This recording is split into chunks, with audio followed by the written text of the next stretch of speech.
Meu nome é Silvina, eu sou advogada formada no Brasil. Eu moro nos Estados Unidos, trabalho no escritório de advocacia, ajudando aos imigrantes no processo de legalização de sua entrada aqui nos Estados Unidos. Para falar sobre esse tema, eu trouxe o professor Luiz Júnior. Ele é formado em História pela Faculdade de Filosofia de Campos dos Goytacazes, hoje conhecida como Uniflu. Então, ele é especialista em História do Brasil pela UF e ele leciona há 19 anos para o Estado, como professor do Estado e também da Firjana. Vamos lá, Júnior, você tem alguma coisa para falar? Você quer complementar Só essa tradução? é um prazer estar aqui contigo, contribuindo aí com o meu pouco conhecimento para a gente começar essa discussão tão importante e pertinente aos dias de hoje, né? Obrigada, eu que te agradeço aí pela contribuição. Tenho certeza que vai ser bastante valiosa. Então, eu queria começar pedindo para você falar como começa a história como se constrói a escravidão no Brasil. O Brasil é um país atípico, né, em relação a vários pontos da sua história. Infelizmente, a gente é o último país da América a abolir a escravidão. Eu acho que é o pior capítulo da nossa história, certo? É de seres humanos subjugando outros seres humanos. Concordo. Ah, Esse processo começa com Portugal, nossa metrópole, né, que já Uhum. tinha experiência na escravização do negro africano em suas ilhas, né, no Oceano Atlântico, trazendo essa experiência de escravidão para o Brasil. Inicialmente eram os índios escravizados aqui, mas Portugal visando a mercantilização do comércio, né, transformar o comércio dos escravos africanos, escravizados africanos, em um mercado, auxiliados pela Igreja Católica, eles fazem uma opção por escravizar o negro africano. Pela questão comercial, né, porque isso ia gerar um enorme lucro, né, para os comerciantes portugueses, e também por uma necessidade da Igreja Católica em catequizar o índio.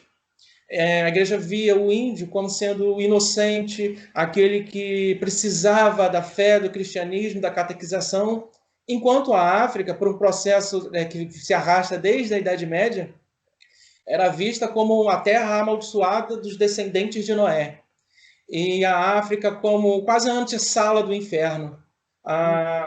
Durante esse período, eles acreditavam que tirar o africano daquele contexto e trazê-lo para trabalhar como escravo no Brasil seria um favor ao africano, tirá-lo daquele contexto, né, em que ele estava inserido no continente africano. Então, foi uma opção, certo?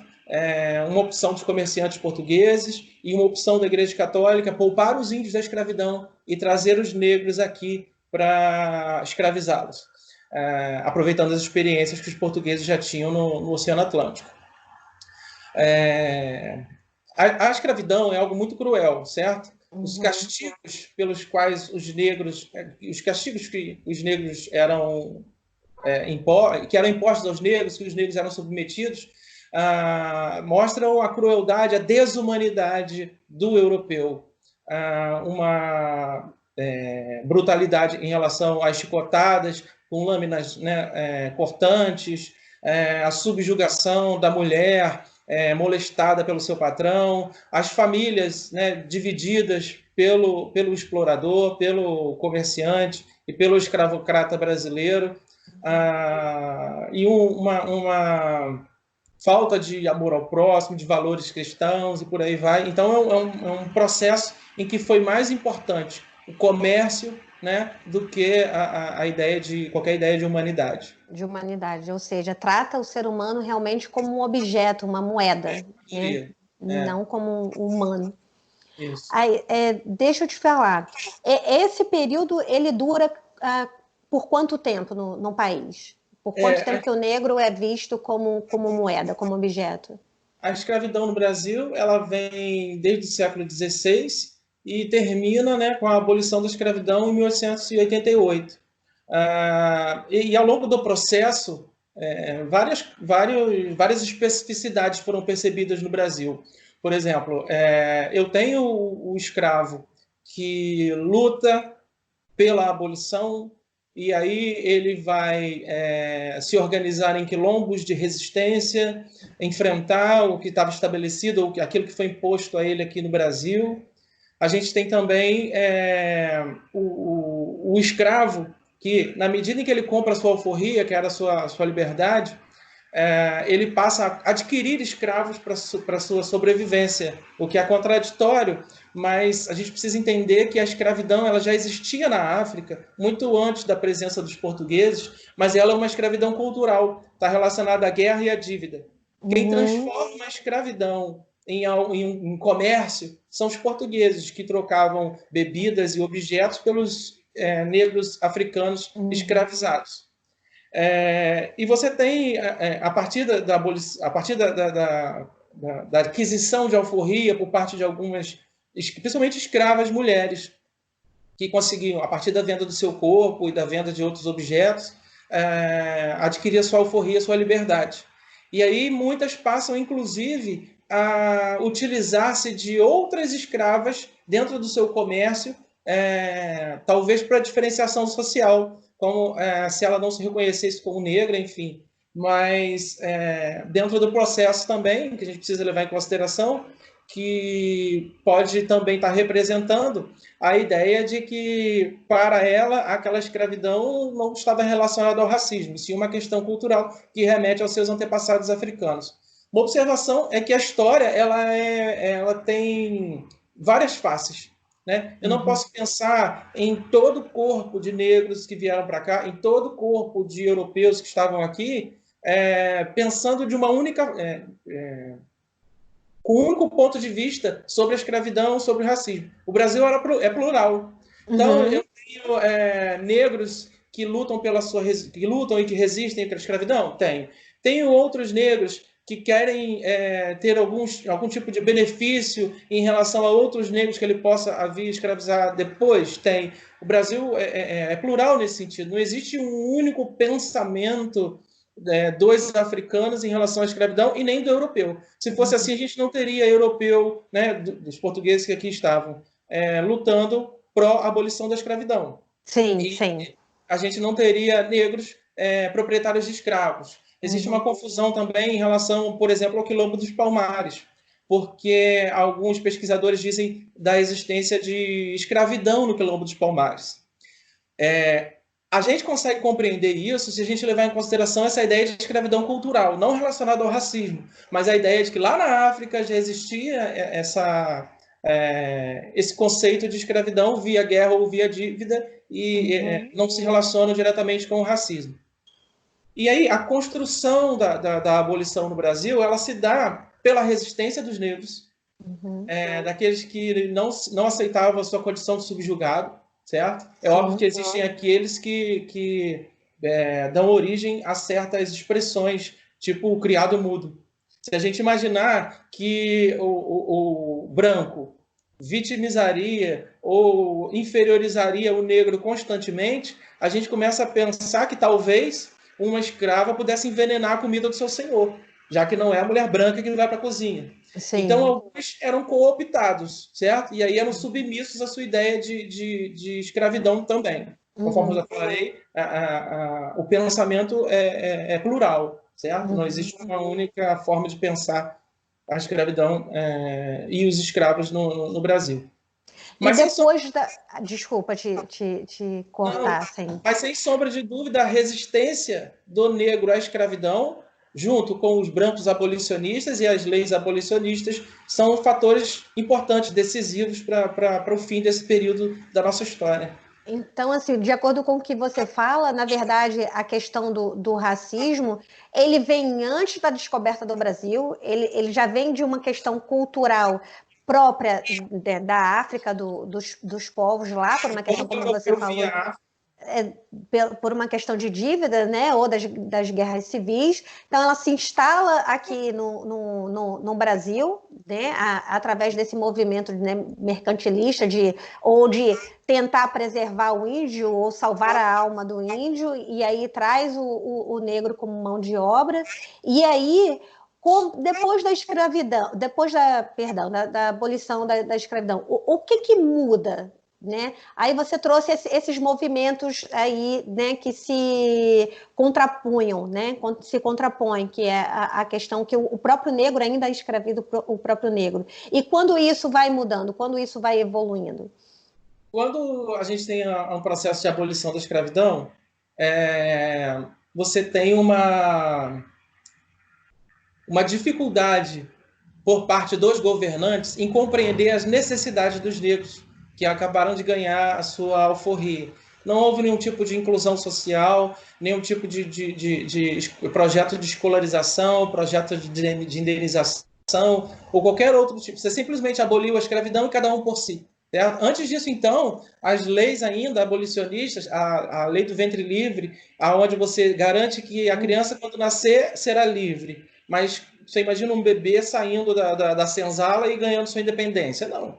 Ele vai inicialmente ter vai ser subjugado ao patrão, né, ao dono de escravo. E aí garantindo sua liberdade só depois de 18 anos, pagando indenização. Então, até lá, o que não aconteceu nessa fazenda? Né? Ou então a lei do sexagenário, depois de 65 anos, a pessoa vai ganhar alforria. Quem é que chega, né? Qual escravo chega nessa condição? 65 anos, e se chega, em que condição não chega? Em que condição chega? Não Exatamente. houve uma preocupação de inserção, de inclusão social, simplesmente abriu-se a porteira e aí se virem. Deixou todo mundo ao seu bel prazer, porque eles eram encarados, eles eram vistos como sendo propriedades, como sendo animal, como sendo gado. Então, abre e deixa o povo sair. E a gente dá uma máscara de igualdade no Brasil, o último país a abolir a escravidão em todo o continente americano. Você tem um racismo no Brasil que existe até os dias de hoje. Você não tem, com a abolição da escravidão, a gente não garante um processo de inclusão social e de igualdade entre negros e brancos no nosso país, infelizmente. Os proprietários de escravos, os comerciantes de escravos, os traficantes nesse período, né? Porque em 1808 já estava... Em 1878 a abolição já estava... o tráfico já estava proibido, certo? O tráfico estava proibido desde 1150. Então, de 50 para frente, são traficantes. Então, o escravo era raro, era inevitável o processo, e não houve um processo de inclusão social desses negros. Conforme eu falei, o racismo chega até os dias de hoje, e, infelizmente, o negro, ele percebe, a sociedade como um todo, né? A sociedade como um todo percebe o racismo quando o negro muda o status quo. Quando o negro passa quando o negro passa a se colocar numa posição de prestígio que não seria tradicionalmente frequentada por ele, aí a gente vê a sociedade brasileira reagindo de forma racista. E aí eu quero até aproveitar e citar alguns exemplos pertinentes ao que o Brasil está vivendo nos dias de hoje. Quando o menino Miguel, lá de Pernambuco, de 9 anos, ficou a cargo da patroa, certamente, ou provavelmente, isso colocou o branco numa posição de eu estou tomando conta do filho da minha empregada. E aí a empregada negra, o filho negro, se colocou quase que numa posição de igualdade com ela, né? Porque prestando a cuidar do filho da outra. Então, aí a gente percebe a manifestação do racismo quando eu me recuso a cuidar dele, entendeu? Eu percebo a manifestação de racismo, por exemplo, em outro acontecimento recente no Brasil, quando um homem branco, lá na sua mansão em São Paulo, aos gritos ofende o policial que não reage, e o policial que entra na favela já entra atirando, e o alvo já é praticamente certo, que ele vai atingir é o negro que mora na favela. A polícia brasileira, infelizmente, né, é claro que toda regra sempre tem exceção, mas boa parte da polícia brasileira ela é extremamente racista. Ela não entra na favela da mesma forma que ela entra nos bairros ou nos condomínios de luxo, né, da brasileira. Uma vez, um policial disse para mim assim: nós não entramos da mesma forma na favela e no bairro chique, porque nós não somos recebidos da mesma forma na favela e no bairro chique. Esse exemplo que a gente acabou de dar deixa essa fala cair por terra, porque eles foram extremamente mal recebidos, né, lá no bairro Nobre. No entanto, não houve nenhuma reação. Se fosse um cidadão negro brasileiro se dirigindo ao policial daquela forma ofensiva, ele não teria dito nem a segunda palavra, porque ele já teria sido alvejado, né? E aí já estava o sangue jorrando. Entra a questão do dinheiro, da riqueza e da condição, né, do status social como agravante ou atenuante do racismo, do preconceito, né? E o racismo brasileiro ele é acumulativo, né? Porque a gente precisa imaginar que existe uma discriminação do negro, mas aí a gente imagina uma mulher negra, nordestina, homossexual, pobre, moradora da favela. Então, a nossa sociedade ela é tão cruel que ela ainda criou essa ideia de um racismo acumulativo, como se você estivesse adquirindo pontos negativos. E aí você, enfim, é uma sociedade extremamente cruel. Pegando esse ponto que você falou, né, da demonstração da diferença, né, da aceitação da polícia, até voltamos a frisar, tá, pessoal? Toda regra tem exceção, a gente não está falando de toda uma instituição, mas toda categoria tem representante. Eu lembro de um episódio, né, que eu estava indo para a praia de moto com um amigo meu, né, amigo mesmo, e ele era negro, e a polícia nos parou, 2 policiais nos pararam. Então, enquanto um policial levou ele para o canto para poder arguir, né, da onde você vem, para onde você está indo, o que você está fazendo, como você conseguiu essa moto, o outro policial me levou para outro canto para perguntar assim, você conhece esse cara? Você tá coagida, tá aqui? Então, assim, houve uma presunção de cara de que o negro estaria meio que pondo em risco a vida da branca, né? E a gente está falando de uma instituição que deveria servir e proteger, e que todo cidadão é igual perante a lei. Então, você vê a questão muito mais no campo social, no campo da fala, mas não no campo prático, né? E eu acho que isso é que deve mudar, né? Menos fala e mais prática, mais ação. A ideia de que o racismo brasileiro ele aparece muito mais quando o negro vence o status quo, né, que está estabelecido, a posição que foi dada a ele de inferioridade na sociedade também, a gente percebe com a ideia de cotas. Sim. Porque quando você cria as cotas no Brasil, você garante o ingresso de uma população negra até então excluída na sociedade ao nível superior. E isso gera uma reação daqueles brancos que se veem prejudicados porque ele não pode admitir que o negro vai estar... que o negro ascenda. Exatamente. Ascendendo socialmente. E aí eles falam assim, não, porque é preciso que haja meritocracia. E aí eu quero usar um exemplo atual também no nosso país. Hoje, que a gente está em isolamento físico-social, eu tenho uma quantidade gigantesca dos meus alunos da escola pública que não têm acesso aos meios de comunicação, que são alunos que lutam para ter o alimento em casa, que dirá um computador com internet para fazer pesquisa e fazer o acompanhamento das aulas online. Como que eu posso imaginar que esse aluno, com todas essas dificuldades, com toda essa dificuldade de inclusão social, aos meios de comunicação, às tecnologias, vai competir com o outro aluno branco, né, rico, com todos os recursos ao seu dispor? Com todos os acessos. Não há, hoje, no nosso país, uma outra forma, uma outra tentativa de se promover a inclusão social sem utilizar o sistema de cotas. O estudante da escola pública, e aí a maioria dos estudantes da escola pública é negro, né? A gente tem uma minoria branca na escola pública, mas essencialmente os alunos da escola pública se dizem pretos ou pardos. Então, como é que eu vou garantir a ideia de inclusão social se não for pelo sistema de cotas? A meritocracia não existe nesse sentido, porque como é que eu vou garantir acesso igual, né, para esses dois grupos sociais numa sociedade tão diferente, é preciso que hajam medidas compensatórias. Isso não é o ideal. O ideal é que a escola pública tenha a mesma qualidade da escola particular, mas isso é um sonho, né? O ideal Exato. é que o aluno da escola pública tenha o mesmo computador em casa que o aluno da escola particular tem. E aí não existe essa história. Quem fala em meritocracia para acesso à universidade e meritocracia para inclusão não sabe o que está dizendo, porque não Sim. conhece a realidade da Porque não sociedade. conhece a realidade. É. Não passou, não testemunhou, porque quem passa e quem testemunha sabe qual é né, vez em quando a existe gravidade disso.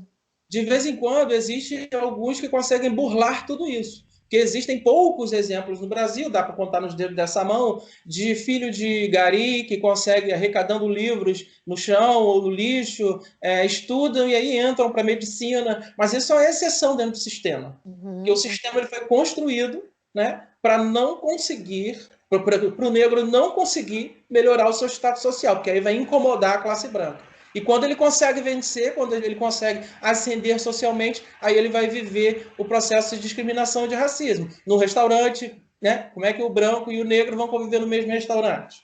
Numa escola particular, quando o negro tem condição social de ser inserido ali. É na favela que o policial vai entrar diferente na favela. A gente tem os exemplos aí do menino João Pedro, 14 anos, foi fuzilado pelos policiais que entraram na favela, enquanto o branco lá da zona importante lá de São Paulo pintou com o policial ali no tete-a-tete, né, no rosto. Ele tinha sido chamado porque estaria tentando agredir a mulher. E aí humilhando o policial. Você ganha R$1.000 por mês, eu ganho 300 mil, não sei o quê. E o policial ouvindo todos os desaforos em silêncio. Mas eu volto a dizer, se fosse um negro da favela que estivesse falando aquilo tudo para ele, o negro não teria terminado de dizer a segunda palavra. Isso aí, sem desculpa, mas é pura verdade.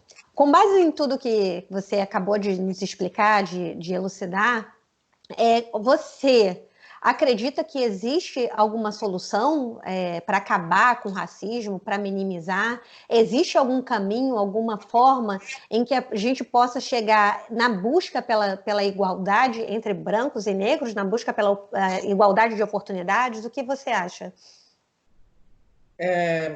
Eu acho que reconhecer, né, a sua identidade e valorizar e ter orgulho da sua identidade talvez seja um bom caminho para começar a gente a desconstruir essa ideia de inferiorização. Porque é a ideia que a gente fala do orgulho. Né? Você ter orgulho de suas origens, de quem você é. Na medida em que você tem orgulho, a ofensa do outro, para você não vai soar como ofensa, dependendo do que for ser dito. Mas em relação ao que as brasileiras têm usado muito para resgate da identidade, é a questão do cabelo. Vencer a questão de que e o tabu de que meu cabelo não pode ser crespo, que tem que ser liso e escovado. É ter orgulho da sua identidade.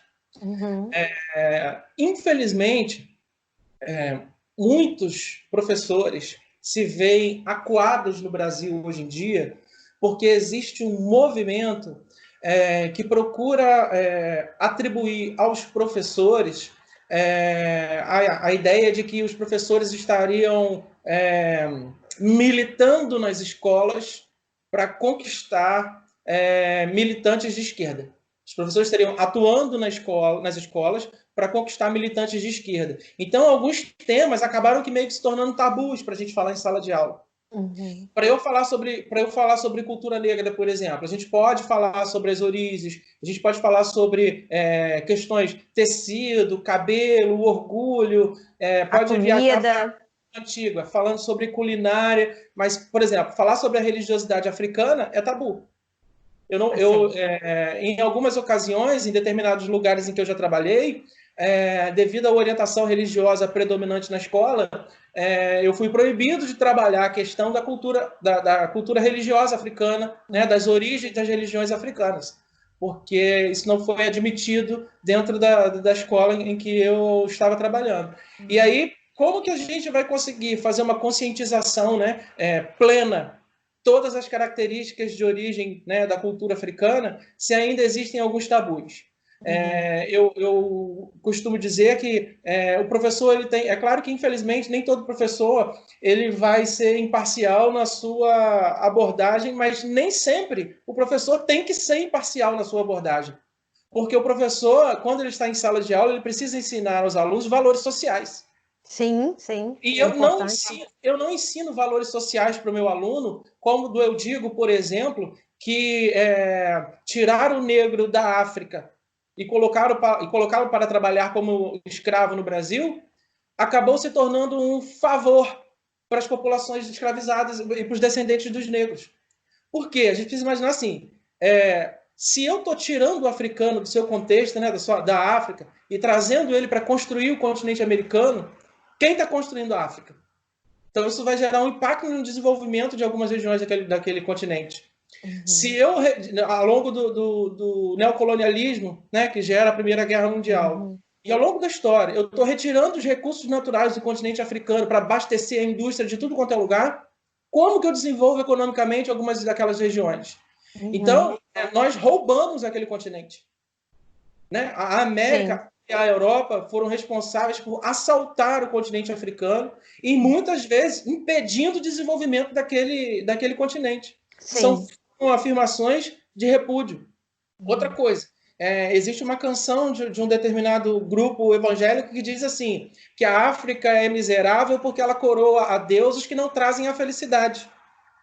Então, eu estaria dizendo que alguém é pobre ou rico de acordo com as determinações religiosas, da orientação religiosa que aquela pessoa segue. Se fosse assim, Jesus tinha sido rico, né? Então, foi o maior exemplo de humildade e de abdicação dos benefícios, da questão econômica. Certo? Eu não posso relacionar a religiosidade a desenvolvimento econômico. Isso é racismo. Isso é uma inferiorização de uma cultura, de acordo com as suas convicções religiosas. Eu não posso compactuar com as frases, com as pessoas que dizem que a África é amaldiçoada porque os descendentes de Noé foram habitar naquela região. Entendeu? É um processo econômico histórico. Eu não posso fazer esse tipo de comparação. A gente já falou aqui o quanto a África foi roubada pelos demais continentes. Eu não posso admitir que alguém afirme que os negros quilombolas são medidos em arrobas, porque eu estou dizendo que ele é uma mercadoria, é um animal, e eu continuo com essa mentalidade de ver o quilombola, o negro, como sendo um animal, o gado, a minha propriedade. São frases que são ditas no cotidiano aqui no Brasil, infelizmente, nos dias de hoje, que você tem uma parcela da sociedade ignorante que não frequentou a escola, que matou a escola de história. Sim. Deixa eu fazer só um pouco do paralelo, né, entre o comportamento do negro aqui nos Estados Unidos, né, e o comportamento do negro aí no Brasil. Eu, né, vivendo hoje inserida na cultura americana, claro que eu estou aprendendo muito, eu vejo o negro aqui nos Estados Unidos, ele lutando de uma maneira muito mais feroz e ativa para combater as injustiças sociais, o preconceito, o racismo, né? Você vê toda uma classe de artistas, né, muito bem-sucedidos, lutando bravamente contra, se expondo e todo um discurso. E então, assim, mas eles se entendem e se defendem como um povo, né? Eles se tratam como irmãos, assim. Se vai um negro na televisão, como teve um caso de uma jornalista, né, fazendo uma entrevista para uma jogadora de basquete, sobre um jogador de basquete que tinha recentemente falecido, mas que tinha em sua história lá atrás uma história de estupro, né? Então, assim, só que o cara tinha falecido, o cara ganhou o Oscar, o cara é super famoso, assim. Então, ela parecia que, de certa maneira, ela estava querendo manchar a imagem do cara naquele momento. Então, assim, ela, como negra, atacando a imagem de um herói negro. Então, assim, ela sofreu vários ataques e várias ameaças de vida por conta disso. Então, você vê o negro aqui, ele é muito mais revoltado, ele tem uma raiva muito mais exacerbada, ele luta mais ferozmente e ele se vê como um único povo. Uhum. Eles se chamam de irmão e sister, né? Agora, o negro brasileiro, eu acho que é por isso que a gente vê uma diferença muito grande entre a questão da manifestação do racismo nos Estados Unidos e o racismo no Brasil, né? Esse paralelo, há uma diferença muito grande, porque aparentemente o negro brasileiro ele não se vê como um povo único, né? Uhum. Não sei se por uma questão de se eu assumir que eu sou negro, eu estou assumindo também que eu estou numa condição social inferior, porque se Uhum. você vê o resultado do censo de 10 anos atrás, de 2010, você identifica apenas 7% da população brasileira se identificando como negro. Né?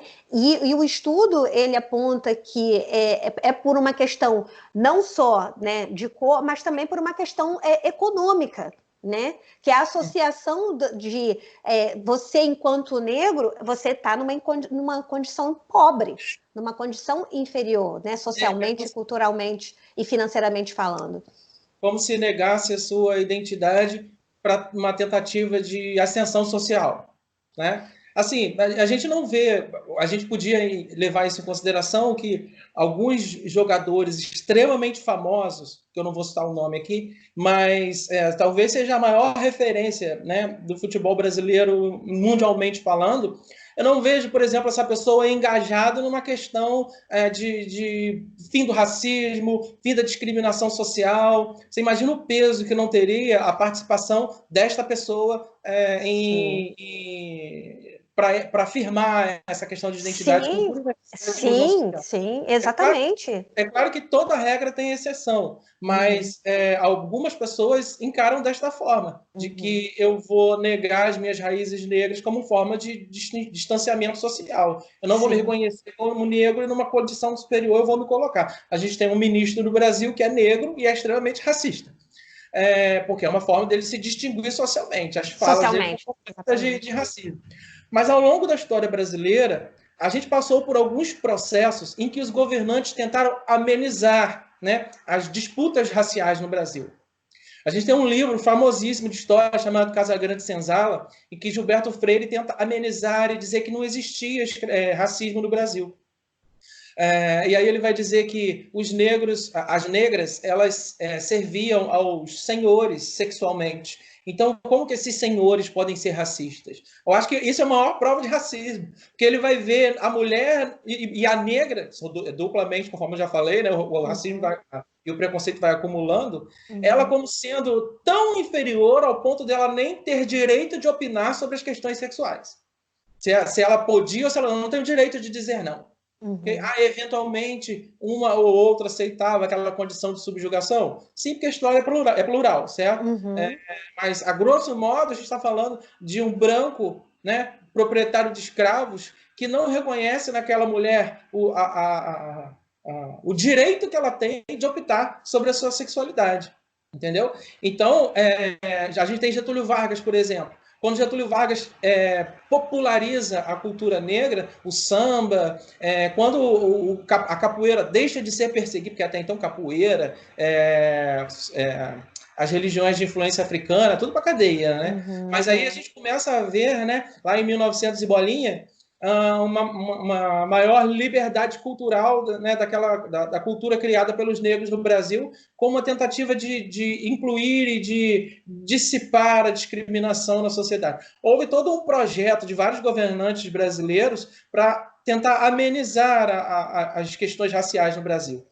Eu Uhum. não imagino o fim que nós vamos ter.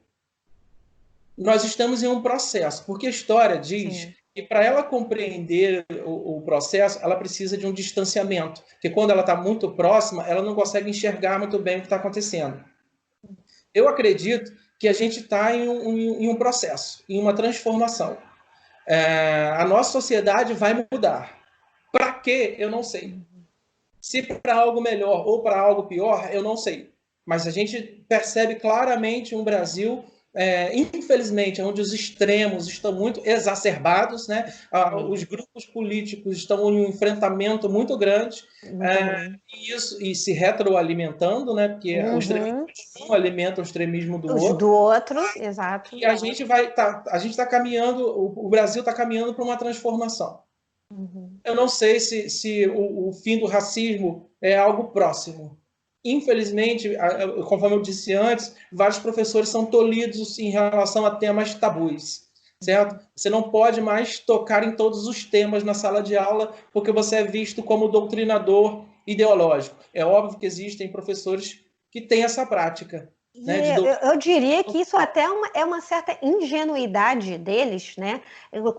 Se falando que a gente está em 2020, onde você tem a mídia, né, a mídia social aí, as redes sociais, trazendo todo quanto é tipo de informação, né? É justamente esse trabalho que a gente tá fazendo aqui. Então, a questão de proibir, de coibir, ela vai cair por terra, entendeu? É de uma hipocrisia que também tem que deixar de existir, porque não faz mais sentido, diante do acesso às informações que hoje, né, uma criança de 4 anos, 6 anos que tem celular com uma internet, né, e vai ao adolescente, vai ao jovem e vai às pessoas de idade, então, assim, a partir do momento que a instituição que deveria prover a igualdade de informação e o acesso de informação a todos, fica fazendo, criando tabus e limites.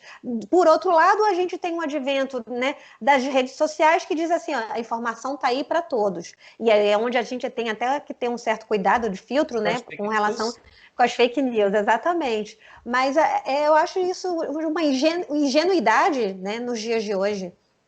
A gente está se transformando.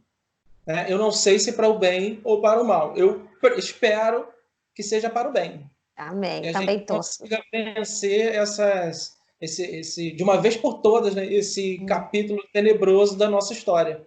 Né? Não podemos imaginar que as pessoas, em pleno 2020, continuem se achando umas superiores às outras. Até a sociologia, ela tenta, uma corrente sociológica atual, ela vem tentando acabar com o conceito de raça, justamente porque todos nós pertencemos a uma única raça, a raça humana. A raça humana, exatamente. Não há o que nos diferencie. Somos todos iguais, mesmo com algumas características diferentes, somos todos iguais, pertencemos à raça humana. É por isso que eu estou aqui arduamente trabalhando muito, né, nesse canal, em prover informações, porque eu acredito realmente que a mudança ela vem com a conscientização, sabe? A mudança de comportamento, a mudança de atitude, a mudança de pensamento. Então, assim, quanto mais a gente debater, quanto mais a gente conversar, quanto mais a gente trazer a origem, né, o contexto das questões, quanto mais a gente vai desmistificando e aí a gente vai buscando realmente, vai trazendo a igualdade, né? Vai mais de encontro a uma sociedade igualitária com oportunidades para todos, assim.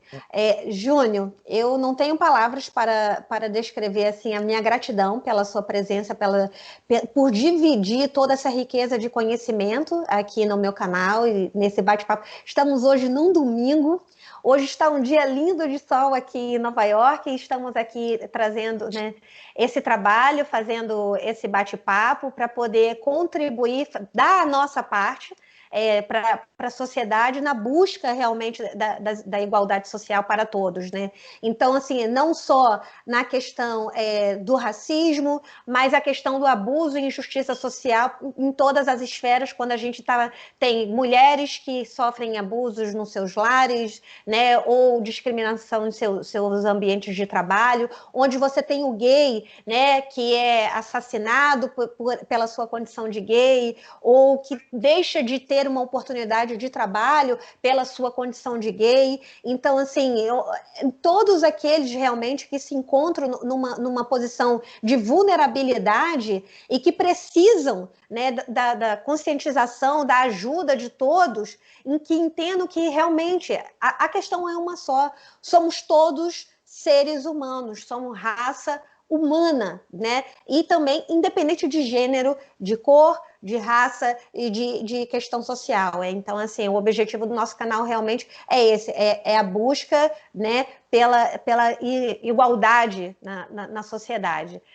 Talvez eu seja uma idealista, uma sonhadora, mas eu acredito que é possível, eu tenho esperança, eu estou aqui fazendo a minha parte, então você que esteja nos assistindo, que, né, acompanha a nossa conversa até o final, o papel é esse, a gente não está incentivando nenhum ato de violência ou agressividade, mas é através realmente da disseminação do conhecimento, sabe? Converse com seus ciclos sociais, distribui informação nas suas redes sociais, compartilhe, divulgue, comentem esse vídeo, né, também, que dessa forma você está ajudando não só o canal Mundo Abusivo, mas você está contribuindo também com a sociedade na busca por uma sociedade igualitária. Então, Júnior, mais uma vez, muito obrigada. Se você quiser deixar aí o seu fechamento, fique à vontade.